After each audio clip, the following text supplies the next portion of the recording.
Okay, what do you got? Well, I was just going to share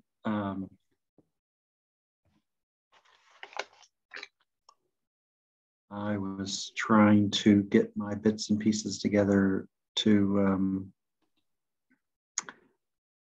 follow Jeff's process of having a laptop on the robot. So I'd spent time getting an older HP ProBook loaded up with Ubuntu, and then using Clonezilla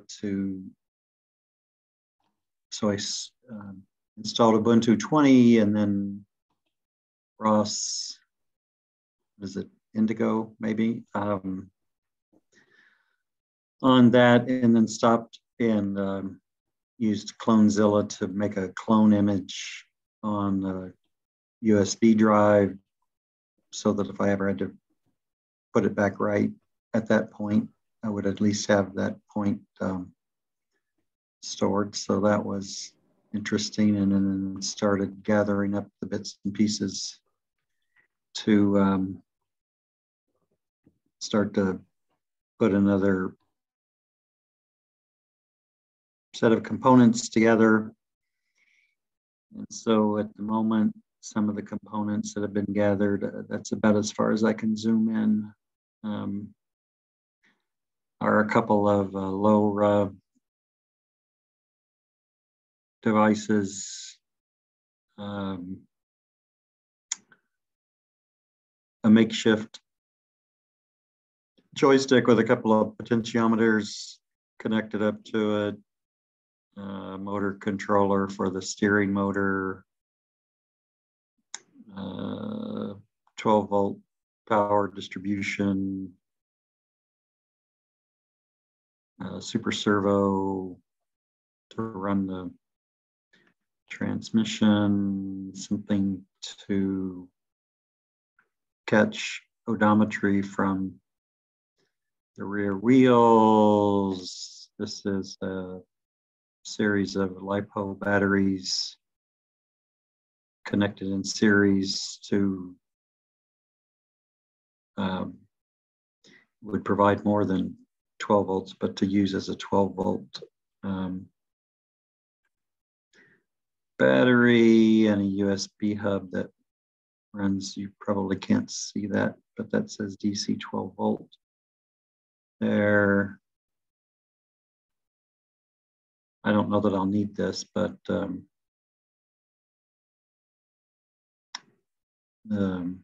if I needed another Arduino. So I was just sort of laying out the pieces, and I guess I should put a wiring diagram to show how all this will fit together. But step one was just to try to get some of the pieces laid out. But step one for me was to get this laptop computer organized. So I was going to start there, and then step two was sort of get my power organized. And so I decided to try to get a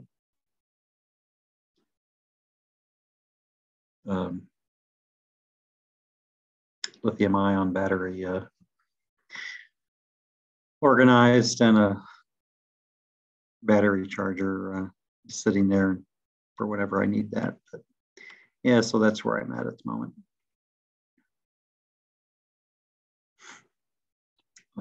So I was looking for some, I guess then just to get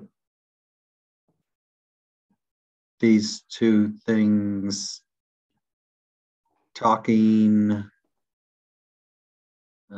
connected to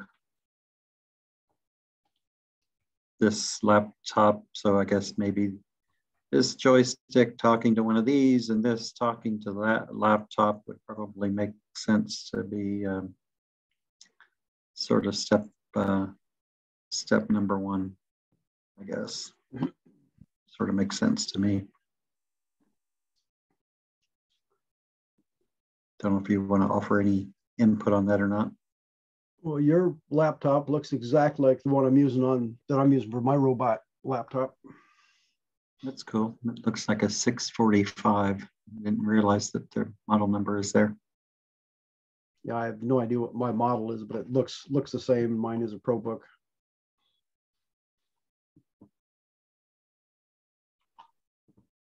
Cool.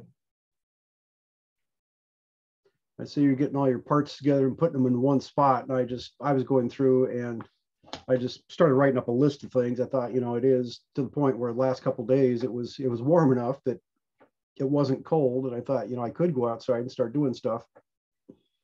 So I was thinking down that path also. Between my mini tractor and my lawn tractor, I was just thinking about things, what I could do on that.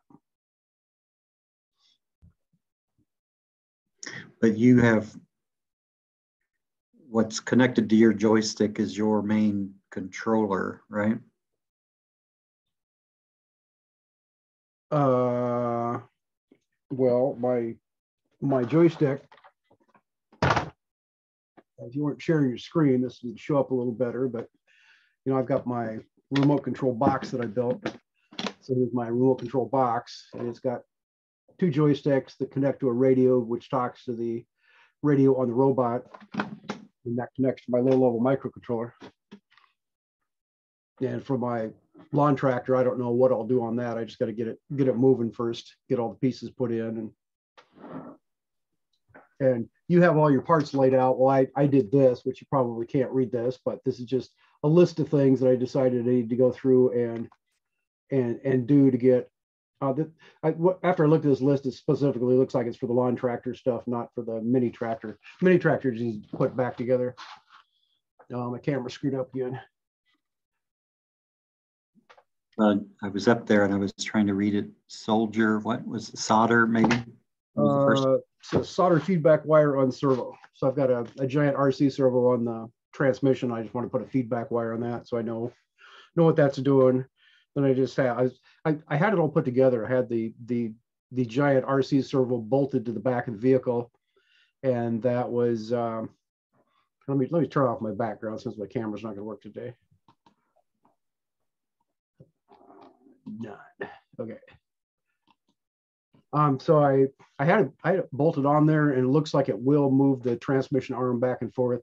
I thought, well, I should take it off and Loctite all the screws so they don't just fall off on me. And I was going to solder on that feedback wire, and then I was going to I need to add a little microcontroller to make that a smart module, so that I can just plug in a USB cable to run my transmission. And I figured while I was at it, somewhere I have to be able to read if I put encoders on my back wheels, I have to be able to read those. So I may put that on that same controller on the transmission controller. So basically it would, you could send it commands to say drive forward or drive backwards at a certain speed. And then while it's at it, it could read the back wheels and do the wheel odometry. So number one, they'll tell me how fast I'm going if I need to know that on the transmission controller, or it can just publish that back up through the USB cable to give me my odometry information there. Then I just thinking that I had to the point where I had the I'd made this bracket that goes on my lawn tractor, and then the motor, this power steering motor just bolts on right here, and then this, so the steering shaft comes up through it there. And I need to figure out some way at the back here to mount this, put it either weld a bracket or something on here so it can't turn, because otherwise it's going to pivot around. The steering shaft comes up right here, so I just got to get something on there to keep that from moving around. So that's one of the things on the list, is to get the steering motor mounted, and then I'll have to write some software for that. So anyway, that was the stuff on the list I put down here. That's how far I got on that. It's a nice looking motor mount. And that's the one I was trying to do it where I wanted to mount it on there and keep the steering wheel on the lawn tractor. And that way, if I decided if I wanted to drive it around for whatever reason, either say mow the yard or just transport it, it looks like, because if you take the so if you take the actual steering power steering motor unit and just grab it and turn it, I can turn it by hand. So if I can turn that by hand, you can see it there turning. I can turn it by hand. It really doesn't take that much effort. So if if that's in parallel with the steering wheel, I should be able to manually overpower that and drive it fairly normally by doing that. And then the other thing was, at one point, Kyler was talking about on his big tractor, he had, I think it was some kind of a joystick in his, next to his seat where you drive the thing.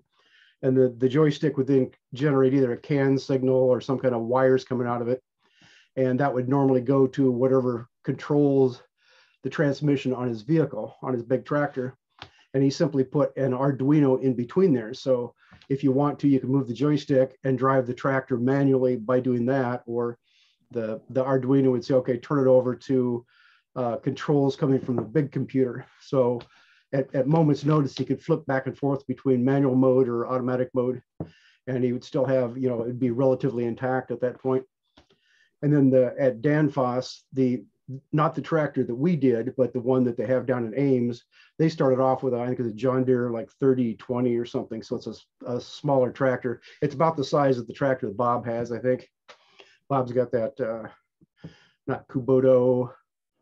I can't remember. I don't remember what the name of it is, but you know, it's meant to be a fairly small tractor. And they started off, they were just going to modify it. And this is before people were putting computers on their vehicles. So they were just going to have a remote control they could drive it around with. And they started off with the philosophy that they wanted it to be completely drivable at moment's notice. So they used to have a switch on it, a physical switch. You put it in one position, and all the controls on the tractor work normally. So anybody that knows a tractor could get on and drive it around. Or you flip the switch and then it would respond to the remote control so they could drive it around remotely. Then after we started putting computers on tractors, they decided to put a computer on that one. But they had a situation where theirs was set up like the modern lawn tractors with the hydrostatic transmission. It just has a foot pedal. So you put your foot on the pedal, and the further you push it down, the faster you go forward.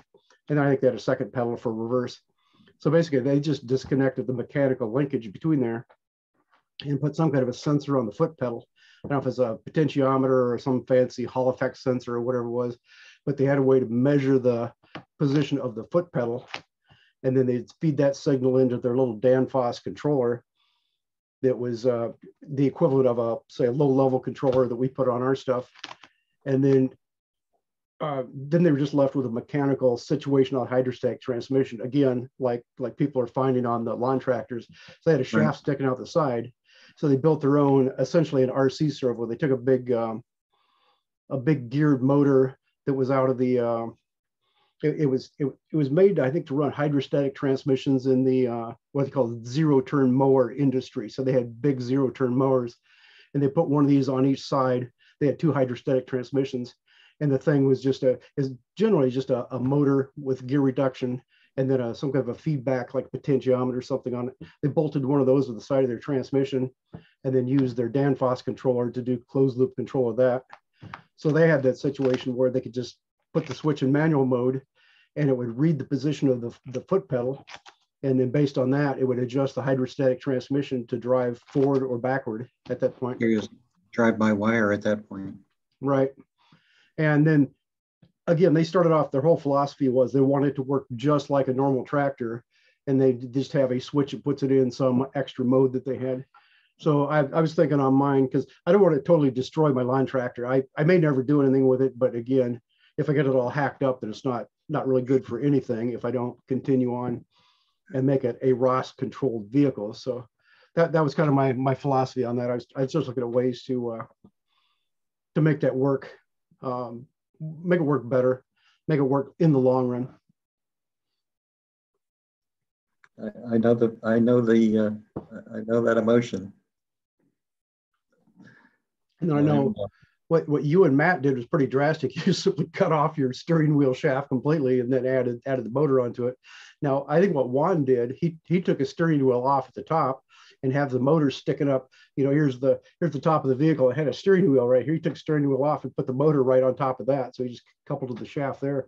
So it sticks way up in the air, but it's still, you know, it'd be fairly easy to just pull the motor off, put the steering wheel back on to get back. There's a legend about a Spanish captain, I think his last name was Cortez, and he landed somewhere in South America, and supposedly he burned his boats. So his men had no way to get back. And it's like, we have to win this battle. Anyway. Well, they're pretty much screwed when they're done then. So, once they won the battle, well, then they may as well just lay down and die, I guess, at that point. So on yours,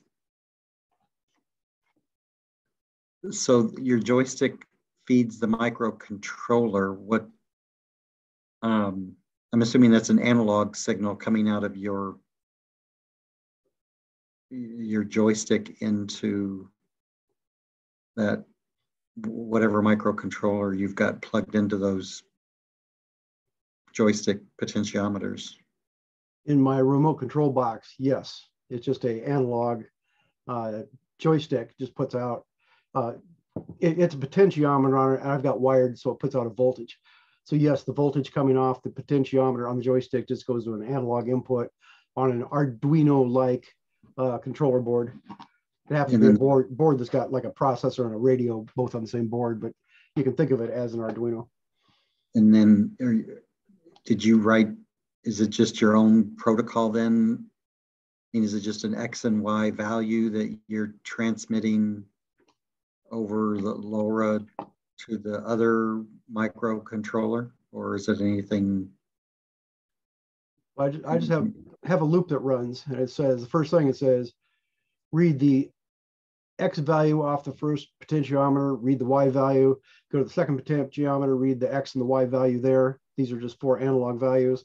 And I said, read all the switches I've got. I just simply put that into a print statement. So it said XY, a byte with all the switches in it, and it said transmit that. So at the other end, I'm just expecting the data come in in that format. So you just have to know what order on the line each thing is.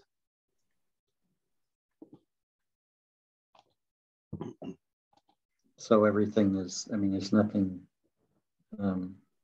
it's all bespoke code, it's all custom code. Basically, yeah. As far as the radio stuff, I just started with the libraries that everybody provides. So you pull up an example that says, take the data from here and send it over there. In fact, if you go look at the examples, there'll probably be one that says, I want to make this unit transmit only and the other one receive only. Or you can probably find an example that says it's a two-way communication. So if you get the two-way communication, you simply read up all your joysticks and switches and do a print statement and say, send that. And then you've got a loop that says, wait for a response to come back. So at the other end, when it receives your data and validates it, it just sends back a response message saying, I got the data. And that's, yeah, that's a handshake that goes on between those. Yeah, I mean, it's been a few weeks ago, but I did the sort of the hello world, I'm here sort of thing.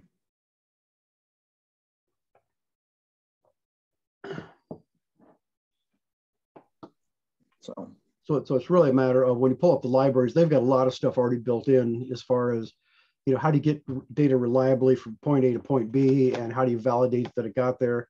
So it's really just a matter of, putting a few lines of code on top saying, read your devices and put that in a buffer and then call the transmit routine. And everybody's happy, then it just goes on the loop and does it again. So. And on your control box, you had a switch for mode and something for lights. How many switches did you choose to have? Well, they weren't really switches for anything particular. Let's see, it's got this one in the middle is this one right here is a 2-position switch, and this is a 3-position switch. One of these this is a maintained 3-position switch. So you can go to these places, and this one over here is that's a momentary. So if I push it, release it, you push it one way or the other. So you could use that for like whatever you want. But anyway, they're just simply switches. They're not really defined for anything. I just read up the values from those, and just like the e-stop is just read up as switches, and I just put all that as bits essentially into a byte, stick it in and send it to the other side. So it's just up to me at the other side to decide, okay, I want switch number 3, I'm going to call it this and use it for this. So it's not really, it's not really defined for anything in particular. It's just simply, it's got switches, and I know that switch number 3 is tied to this bit that comes across. So yes, once it gets to the other side, you can do anything you want with those, whether you want to turn your lights on and off, or you know, the e-stop. I want to get the e-stop across, and there's, you know, 2 or 3 things there that have to be right in order for it to say we're ready to run. And one of the options is that the e-stop switch has to be up. The thing has to be transmitting. You know, say it has to be transmitting, which means the power switch has to be turned on. It means the batteries can't be dead. It means you can't be out of range. And as long as all that's correct, then you get this data that goes across and it says, oh, I just received a packet, and the e-stop is turned on. And then you know that you're allowed to run at that point. And so there was the joystick, the e-stop, the mode, 2 others. Did you have any switches below your e-stop? It's got a couple of push buttons, but they're not hooked up to anything, because I thought I was out of I/O bits on that particular processor board that I had. And when I look at it, maybe I could squeeze those in, but basically you can add anything you want. You can put as many switches and as many potentiometers on there as you want, as long as you have I/O pins on your processor to read those. But I was just at the point where I was out of anything reasonable to use on that.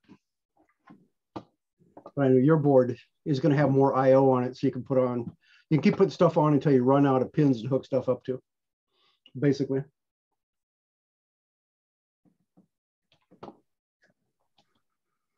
I was just curious what seemed to be a need that you were filling.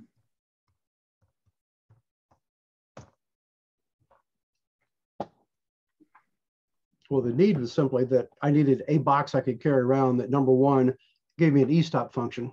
And once I had that, I thought, well, since if I put joysticks on, and I was modeling a commercial unit when I built this, so I knew kind of what they put on theirs and what they had for switches and options and so forth. So I just basically copied what they had. And it's just a matter of getting data from this box to my vehicle. And then on the vehicle, you decide what you want to do with, you know, what switch do you want to do what, and what are you going to do with those joystick values coming in, and so forth. Cool.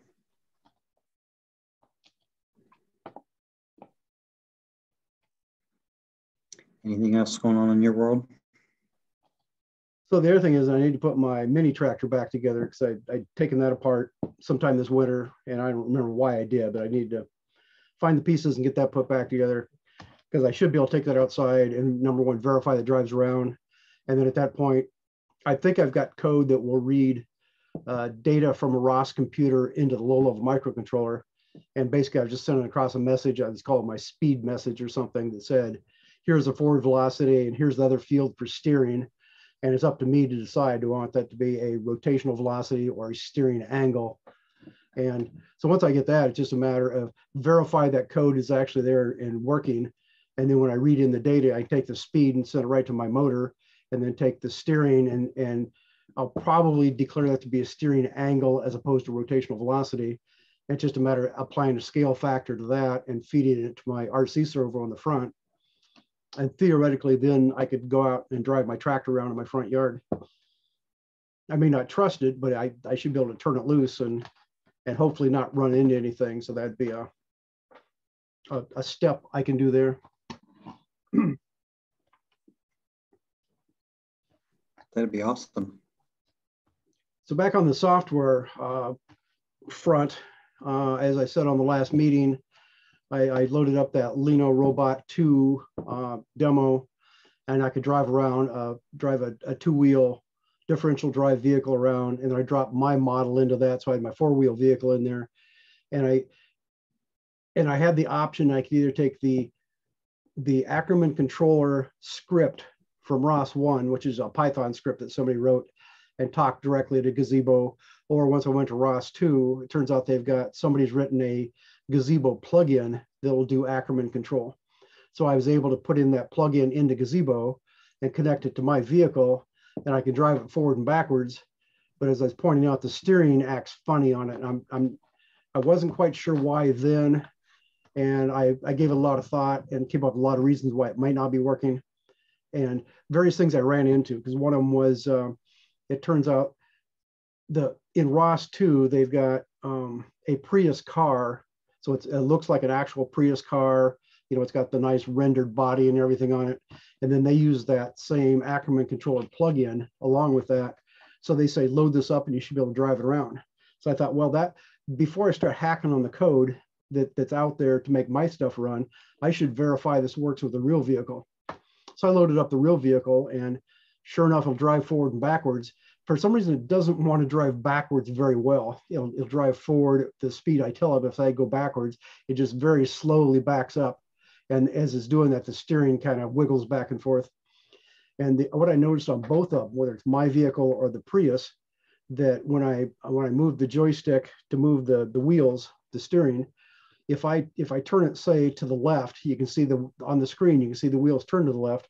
But as soon as I start driving forward, the wheels will swing over to the right, and then it starts driving that direction.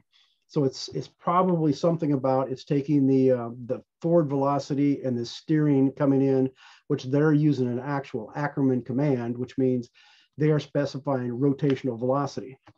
So in order to convert rotational velocity into steering angle, you have to take the rotational velocity and the forward velocity and the wheelbase of your vehicle and do some calculations on it, and then come up with the actual steering angle for your front wheels to steer them. And it could be that when you're at a speed of 0, that everything is null and void because that's part of the calculation. So it might be as simple as saying, take the values coming from my whatever I'm using, whether it's the joystick command or an actual planner or whatever. And I could just write a node that goes in between that says import or subscribe to command velocity, and just say if forward velocity is 0, always force steering to 0, and then republish that so it goes out to the vehicle. That might fix the problem right there. If that really is the problem, I need to just prove that that's what it is. So if you're just sitting still and try to run the steering, it shouldn't do anything. Although the way it's set up right now, it does move the steering back and forth. So I think that needs to be fixed. So the other thing I thought of was on my vehicle, since I built this vehicle that's half the size of your lawn tractor, and I'm using all the physics values from that little radio controlled car, it could be if I just change those values to something more realistic that my vehicle would actually work better. So they went to great lengths to calculate the torque of the steering servo. You know, it's like one of those little S90 servos or whatever that they were using. And then they figured out the maximum speed of this vehicle. So they had all those numbers stuck in the code, and I didn't go figure all that stuff out. It could be if I just put bigger numbers in for everything and say, no, I've got a full-size vehicle as opposed to a little vehicle. That might solve some of my problems too. And there was something else along those lines. I can't remember what it was now, but it again had to do with the fact that I was using the original numbers and hadn't bothered to figure out, you know, how do I do the physics to figure out, you know, the actual values to put in there. I guess another thing that came out of that is looking at the steering stuff, and in the original code that I have, they have like PID values for the steering, and they have like proportional set to 4. And you go look at the code for the Prius car, they got the proportional set to 5,000. So somewhere there's a big difference there for some reason, and I don't know why. If I run the Prius car and you do the steering, the front wheels go boing, boing, boing. You know, they're really jerky.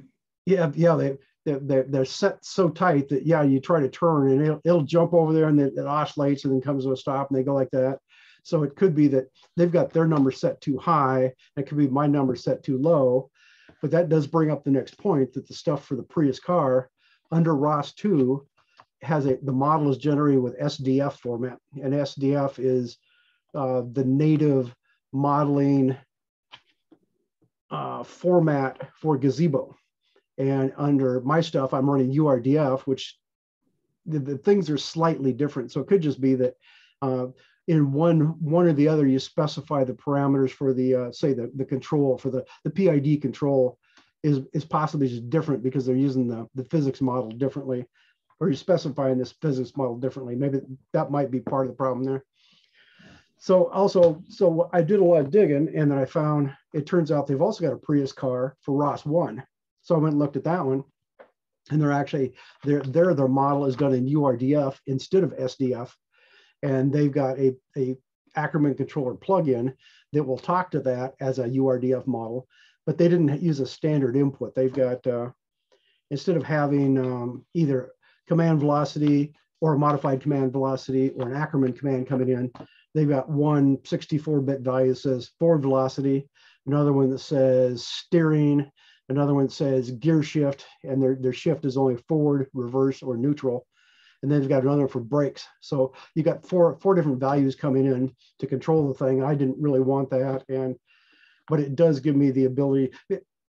One thing it tells me is how do I write a plugin for both ROS1 and ROS2 to talk to Gazebo. So it's got the full framework there to do that.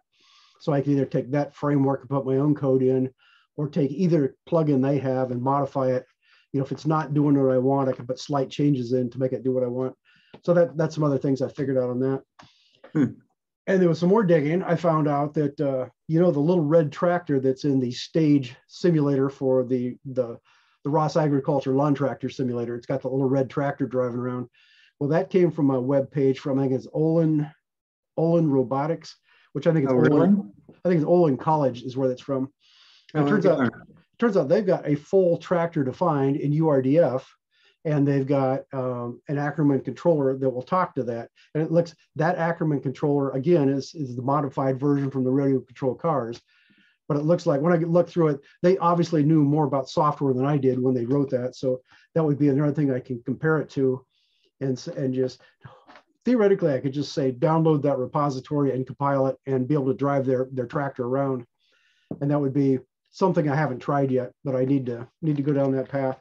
And if it works, number one, if it works better than what I have, you know, that's a good reason to go with it. But then I can compare their code to my code to the original radio control car code and figure out, you know, in order to figure all this out, you have to know how it actually works. And that seems like the best approach to it. So I've got a lot of different things I could try here. Do you have the URL to that? What was the name of the place? Owen something? Hold on a second. Because I thought that was built by that professor from University of Michigan. Maybe they are University of Michigan. I don't know. Let's see. Probably easier if I just type this in instead of trying to get the computer to work. So https://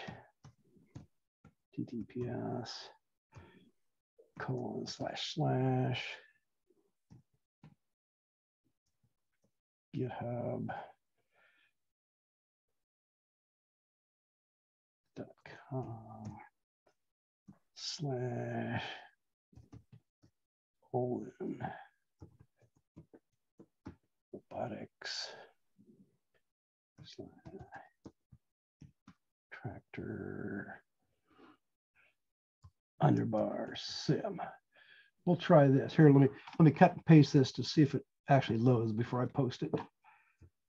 Control there. If I go to here and go here, paste that. Well, that didn't work. Oh, I got to spell it correctly, I guess. Oh, come on.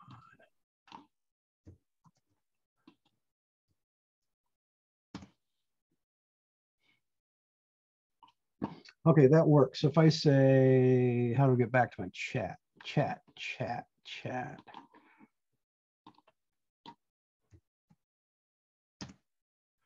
So that's the GitHub for this stuff. And if you follow it back to, they've got a web page that talks about all this stuff, and they've got like a little four-wheel, kind of an ATV type thing. It's more like a golf cart. That's one of their vehicles they do, and then they've got this tractor that they did. And this, I remember when this first came up. This was back in the early days of ROS Agriculture. And Matt says, "Oh, I found this. You might want to look at this." So I looked at it and didn't understand what was going on. And then he had pulled the little red tractor out of that to put it into the stage simulator. And I'd never gone back and looked at it. So if I would have found all this up front, it would have saved me a lot of time. But then again, I wouldn't have learned as much by taking the stuff apart and trying to write it from scratch. So that is yet another option to do that. And now the other thing was, I thought, well, I could just take the Python script from ROS1 and convert that to ROS2. And I thought, well, I have no idea what that's going to take. You know, eventually I'm going to have to figure out what that takes. So I just simply copied it over to my ROS2 workspace. And I just, without even learning it as a ROS node, I just simply ran it as a Python program. It just did /Ackermann controller, or whatever it's called. And of course, it popped up and says, oh, the very first line, I don't understand Python. So I changed that to Python 3. I ran it again, it says, oh, I can't import this particular library if specified. So then I had to go through the libraries and figure out what changed between ROS1 and ROS2. And it turns out I had to change like 2 or 3 of those out of like 6 that were there. And then the next thing I ran into was parameters. And parameters are fairly, they're different from ROS1, and they're fairly special the way they're treated. So you have to go in, if you want to use a parameter in your code, you have to put a line that says, here's a parameter and here's what it's called and here's the default, which I guess that's kind of the way ROS1 works, but it's all different format to do this stuff. So I put a big block of those. I had like 10 or 20 parameters. And then I let it run through the code, and then it says, oh, I can't find this variable. And now I got to put a second block that reads each parameter into a variable. So I had to do that. And once I got past that, then it popped up and said, okay, I want to read the transforms to figure out where the front tire is and the back tire is. And they're calculating the wheelbase between the front and the back. And it turns out that stuff works differently. And I had to go import some different stuff to make the transforms work under ROS2. And once I got that to the point where I thought it should be close, I ran it and it stopped complaining. It just said, okay, I'm running, I'm happy. Although I'm sure it's probably sitting there waiting for the transforms to show up. And it looked like it should have had a timeout, but apparently it didn't, because it should have passed on and then complained about, hundreds of other things that need to be changed. So that was kind of my experience on that. And I'm not sure that's, at the moment, I don't have the ambition to continue digging through that. So maybe I'll come back to that some other day. So that's kind of where I'm at with all that stuff, trying to figure out simulators and programs and Python 2 and all this other stuff. And dug into a lot. And then I was asking, I asked on our list something about, does anybody know how to do this? And I can't remember what it was. I think it was the either the overlays or the, I forgot what the other thing was. And I didn't get a response. So on the Tuesday night Homebrew Robotics meeting, they were talking about doing things. I brought up these questions there, and they seemed to confirm that, yeah, I kind of knew what I was talking about. The other thing was when you compile. See, under ROS1, you say cat can build or cat can make, depending which version, depending where in the whole path you are. And then under ROS2, you do a colcon build. So colcon is just a different build system other than catkin. And you can say colcon build, and it builds all the stuff and moves everything to an install directory, and then you can run it from there. But you can also say colcon build space -- symlink -install. So what that does, what I thought it would do is when it compiles everything, instead of copying all the physical files out to your install directory, instead of doing that, I'll just make a symlink back and leave all your text files like Python files and launch files and everything. It still leaves them in place in your directory and just puts out in the install directory, just puts a link back saying, so if I say, I want to run this launch file, it looks in the install directory and it says, oh, it just points you back to your one in your local directory and goes in and runs it. So I was thinking that would give you the advantage that whether it's a Python program or a launch file or whatever, I can just go change one or two letters in there and just immediately rerun it. But if you don't use this symlink, you have to actually run the colcon build and rebuild the entire thing, which copies all these text files out to your install directory where you can find them. And I thought that's what I was supposed to be doing. So I asked that question, and there was enough discussion that it was decided, yes, that mostly makes sense, that you don't have, like say if it's a Python program, for instance, you may not have to recompile every time any little change you make, but there's something about the whole build process that there may be pieces that I would miss if I don't rebuild it each time. So anyway, that confirmed that I kind of knew what I was talking about. And I got a couple of warnings from somebody saying, well, don't do this or don't do that. And the other thing was this whole thing about overlays. And I didn't understand what overlays were. And this is apparently, so I asked the question, I said, could somebody give me a 30-second description of what overlays are, why I want to use them, do I have to use them? And the first response was, well, in ROS2, you must use overlays. That's just part of the whole system now. And it turns out an overlay is something about, it builds a path to where your stuff is located. And I had the naive thought that, well, it's just simply if I've got something installed out in my Debian install directory. So if I say install Turtlebot 3 demo out of my Debian stuff, and if I wanted to then duplicate that and just load it in, just do a git clone into my local workspace, and I want to run it from there, back in ROS1, you could do that. You could just install it. You would automatically override. If it finds it in your ROS1 workspace, it would go ahead and use that, even though it exists out in your Debian install area. Now, it turns out in ROS2, they're more explicit about all of this stuff now. You know, being real software guys, they've got all these clever little tricks. So apparently what you need to do now is, if it's installed down in the Debian area, I can now build it in my local workspace, but then I have to, something about overlays, I have to specify at least that file is now in my local workspace. And it's just a matter of telling it where to find things and what to use during the whole build process. So they went through and explained that to me, and I kind of know what they're talking about. And we got into the whole thing about the documentation and the fact that modern documentation, as long as you already know how it works, it's good enough, because you start reading and say, oh yeah, that reminds me, that's how it works. But if you don't know at all, that modern documentation is not going to explain to you how this stuff works down to the level that you need to know. So we talked about that, and that cleared up some of my thoughts on that, or my confusion on that. What I'm hearing is, with ROS2, everything's compiled, even if you're using Python as embedded in your system. Well, no, that's not true. It's just that anything that's a text file, it gets copied from there into your install directory. So when you say compile, or when you say build, it compiles programs, it does whatever, and then any directory you tell it that says has launch files in it, you specify that, it will copy all those launch files, the text files, out to the install directory, and that's where it looks to find everything. So I think compiled, I guess I should say build. And at one point, I remember back on ROS1, one of the guys at Danfoss says, so why do you have to put this in your CMake list file? But why do you have to put the Python programs in there, because they don't get compiled? I said, well, I think if you really want to, you can compile. There's something that makes a PYC file, so you can actually compile it, makes a PYC instead of a PY file. And so I think there is a way to actually compile a Python file and save the executable somewhere. So when you move into ROS2, I don't know if that happens or not, but this whole thing about what I was just talking about, that it copies files out into this install directory, it is just blatantly copying text files out there and building your directory structure out there. So I was told the other advantage to doing the symlink is the fact that instead of copying all those files out there, it just leaves them intact, and it goes faster because you don't have to copy all these files. So it's just more things to absorb about the way this whole ROS2 thing works. And I'm kind of at the point right now. There's a security benefit to all of that too. Would be my guess.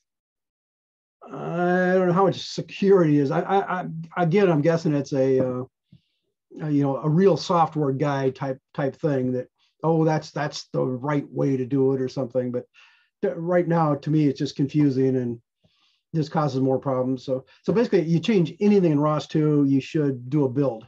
And the build, actually, if you're in the correct directory, the build goes fairly quickly, at least on the stuff I'm doing. So it's not really, it's just one more thing you got to type in to do it every time. But you got to remember, every time you make any little change, you got to rebuild the whole thing. And then you can go ahead and try running it and see what it does. Yeah, that's the moral of the story. And beyond that, I don't know if I've been doing anything or not. And most of this, I haven't really been doing anything other than just looking at it and thinking about it. And that's kind of where I'm at right now. Well, it sounds like a lot. The Olin robot thing looks like it was updated fairly recently, 2020. That's pretty recent.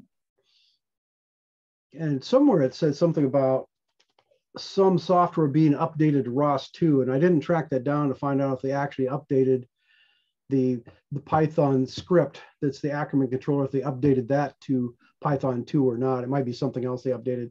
So that's something else that was going to be on my list to go track down to see. Because I kept thinking somebody has to have updated this to ROS2, and after, you know, hours and hours of searching, I can't find anything where anybody's done that.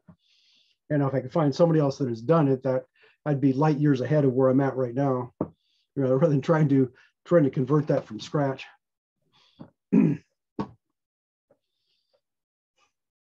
Oh, you have a URL for an RTK GPS base station enclosure, but they don't have one picture. Guys, that's something else that annoys me too. You go look at these GitHubs and they say, oh, here's all this wonderful stuff, but if they just give you one picture, you know, is that what I'm looking for or not? And that's another gripe I have about all this stuff. You know, I can't complain too much because I don't build decent documentation. It's just that if you're going to release it to the world and say this is the way it is, it just seems like that'd be a, you know, just it'd be handy to put that in there. Sometimes if you go back to their webpage, always look at the top under the link that says wiki. Sometimes they'll have a wiki associated with it, and then it'll have all kinds of pictures and stuff. Usually there's not. Usually it's actually associated with the web page, and they may or may not tell you what the web page is. So there's just more digging and more ways to try to figure out how all this stuff works. And then when it talks about the GPS enclosure, well, did they tell you which GPS it is? Again, just a quick picture would tell you, you know, you look at it and say, well, oh, it's made for this one or made for this one, or it's just simply way too big or too small or whatever. Yeah, that would solve a lot of problems. It was just a picture there. But are these undergrad or graduate students?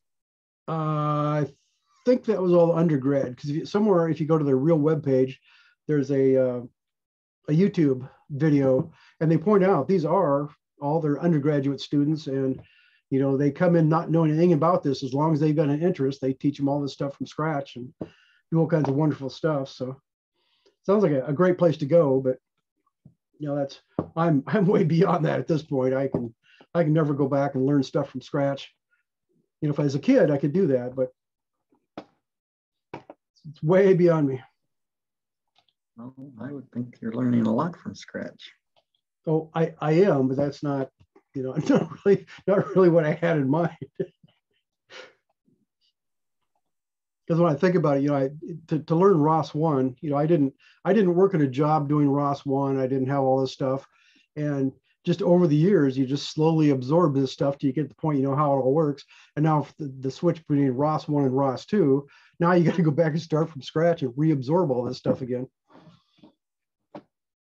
And that's one of the things that came up at my last job. You know, we're just talking about life in general. And this guy says, well, where did you learn all this stuff? I says, well, I just sat at home and did it. And he says, you didn't learn this at a job? I said, no, I just absorbed all this stuff. And that was kind of an interesting revelation for him, I think, the fact that somebody would actually go to the trouble to figure this out without getting paid lots of money to do it. Yeah, some people just have an inquisitive mind and don't mind self-teaching themselves. Most of the stuff you have to be inquisitive, or you're not gonna figure it out. Because if you try to learn it, you're not gonna retain it, because if you don't care how it actually works, it's going to be, you know, it's like being a doctor and you memorize this stuff. Well, that doesn't really tell you what you need to know. So I could go down the story of that's why doctors are so bad these days, but I won't go down that path. I think I found the YouTube channel or YouTube blooper thing that you were referring to. I see the Kubota tractor crashed.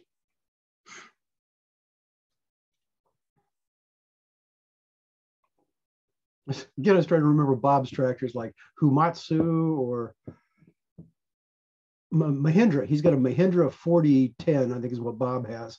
And he has kind of just a small, what they call a compact utility tractor. So it's, you know, it's 2 or 3 times the size of a lawn tractor, but it's smaller than a full-size tractor. And so the one they had in Ames, that was the John Deere 3020 or 3010, whatever it was. I think that was about the size of the tractor that Bob has. And they had just gone through and modified the whole thing, make it remote control. And then later, when they say, oh, we can put computers on it, so they start putting LiDAR on it and GPS and computers and stuff. So that was just more of that story that I had started at one point. No doubt it would hurt it if it hit you. Well, I think any of them will hurt if they hit you, and that could be a real problem. Which when they started out, they weren't worried so much about obstacle detection because they're running from remote control, so somebody's sitting there driving it anyway. But then once they decide they're going to put a computer on, then you had to have things for obstacle detection and all that. So another day I was digging for a coffee cup and I found my ROS Agriculture coffee cup. So I got that out now that I'm using today. No, that's apropos. I have one of those. I know where it is, but it's down in Texas. So we could put a little sticker across there and put, say, a picture of your lawn tractor across there. So we'll call it the ROS Lawn Tractor Group or whatever that was. I think we'll keep it the way it is. Okay, my man. Anything else? No, I don't think so. Well, I appreciate you doing all that research. I think you found some really interesting things. I'm just trying to catch up with you here and spend some time on the physical side now to change the way that I have my physical layout. So I've got a long way to go to change the way that integrate a laptop on my machine.